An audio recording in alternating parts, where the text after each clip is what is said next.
Welcome to the Salmon Runs YouTube. Enjoy the video. You begin by acting fast. Remove any case or protector and gently wipe the home button.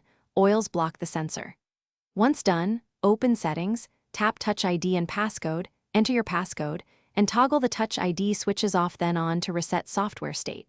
Restart the iPhone to clear transient glitches, and make sure your iOS is current so known sensor bugs are patched. These steps eliminate the top software and contact problems before you re-enroll fingers. Now you'll re-enroll fingerprints the right way.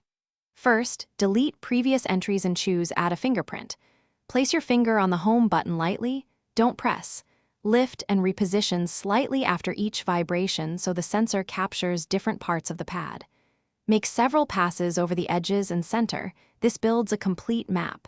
If the phone asks for a passcode, enter it. Make sure your finger is dry and clean. Moisture or grease reduces read accuracy.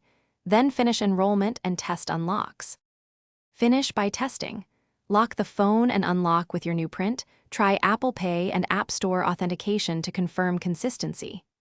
If it's inconsistent, reset all settings to clear deeper configuration issues.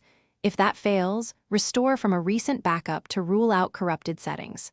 Should problems persist, clean the sensor again, perform a hard reset, and if no improvement appears, suspect hardware, contact Apple support, or an authorized repair, because a failing Touch ID sensor or flex cable requires professional service. Thanks for watching.